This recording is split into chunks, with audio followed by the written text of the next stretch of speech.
It's the Muppet Show review with our very special sponsor of today's video, Squarespace! Yay! Well, folks, they finally did it. They just did the Muppet Show again, but in the modern day. Now, is that so hard? Getting this special made is largely the work of Seth Rogen, who, as I talk about in my upcoming TV show ranking, has just been doing really good producer work lately. So yeah, more on him in a week or so, but he sure did make this glorious return possible. And you know me, I'm a big Muppet head. For as long as I can remember, 2024 to be exact, I've been obsessed with the Muppets and their movies. But see, my dirty little secret is that I've never actually cared for the Muppet Show itself.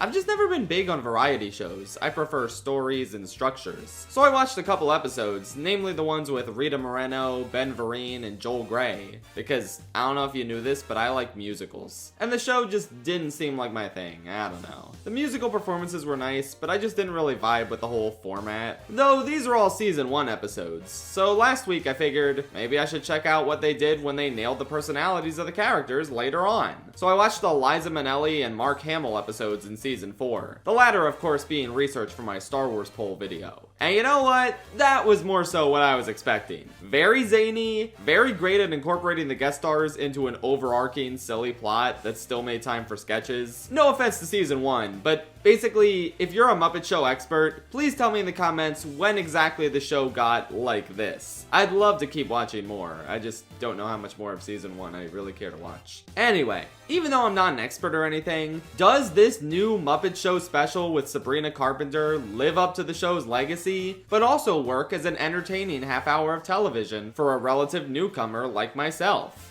Yeah, no, it's really good. They really came out of the gate swinging with some awesome new material. It all flows very nicely together. It made me laugh quite a few times. It really does feel like they just did the old show again. What I especially love is that it doesn't feel too overly cloying or sentimental. Like, once the opening montage of Kermit walking past the photos of the old guests is over, that's kind of it. It's right back to the zaniness for the rest of the special. We don't need sentimentality about how great the Muppet Show is. That was literally the entire premise of the Muppets 2011. We did all that. Now it's time to be silly, which is what these guys do best. Pretty much all the sketches were entertaining. Some were funnier than others, but I don't think there was a dud anywhere in this special. Sabrina Carpenter was a very smart choice for a guest star since she'll get a lot more eyeballs on this. And her rapport with Miss Piggy was very funny. I like the bit where Maya Rudolph almost died too. Side tangent, I can't believe Maya Rudolph has been domestic partners with Paul Thomas Anderson for over 20 years now. Like,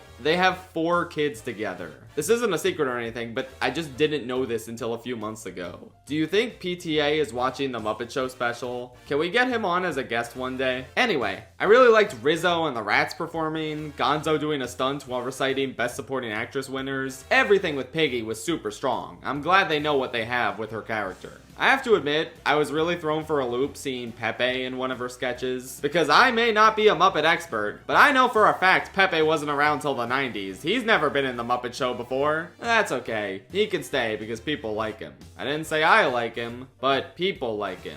Where's Walter though? Is he seriously gone? We just did a whole movie about him joining the Muppets. Oh well, him I guess. Anyway, the ending part where the Muppets all sing "Don't Stop Me Now" together is really sweet. For a split second there, I thought they were just gonna do Rainbow Connection, which I love, but we do already have the 2011 movie for that. I think I just really appreciate how the special didn't go back to square one when it came to reviving the Muppets. Like I said, we got all the emotion in terms of bringing these guys back out of the way in the reboot movie. Even if it was 15 years ago at this point. Oh my god, Disney, you're bad at this. But it's the dawn of a new day. And the word on the street is that the newly appointed Disney CEO is a pretty big fan of the Muppets and wants to bring them back in the parks. Well, surely he wouldn't say no to reviving this show and giving it a full series run. It's been made pretty clear by Seth Rogen behind the scenes and by Kermit in this very special that the goal is for this test pilot to be well received enough to greenlight a full grand revival of the Muppet Show.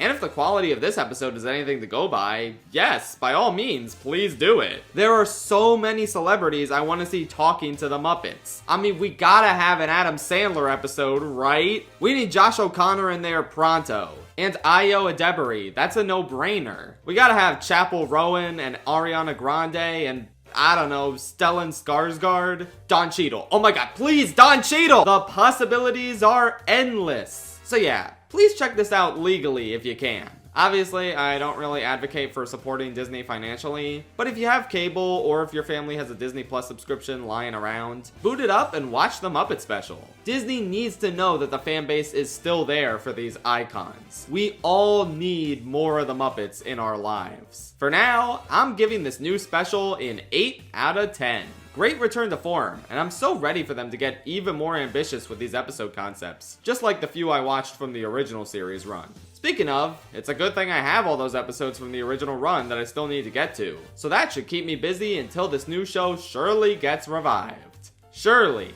It's gotta happen, right? Whew, would you look at that? I made it through this entire review without once mentioning Matt Vogel's god-awful Kermit voice. Oh, damn it, the camera's still rolling. Cut to the Squarespace ad. Let's hear about Squarespace now. Squarespace is a wonderful online website builder that enables you to create beautiful websites for your business or personal hobby. I adore how easy they make it to showcase your expertise and engage clients with video content on your website. You can make stunning video libraries and even monetize your content by adding a paywall. Perfect for online courses, exclusive tutorials, and premium workshops. If you want to get discovered fast, that's where integrated Squarespace SEO tools come in. Every website is optimized to be indexed with meta descriptions, an auto-generated sitemap, and more, letting you pop up more often on search engines and attract way more customers. Squarespace also offers lots of built-in donation tools. You can create a professional, on-brand website that makes it easy to accept one-time or recurring contributions, and engage your supporters. Use built-in email campaigns and marketing tools to connect with your community and inspire more people to support your cause. Check out squarespace.com/ShaeFrillis for a free trial. And when you're ready to launch, use promo code ShaeFrillis to save 10% off your first purchase of a website or domain.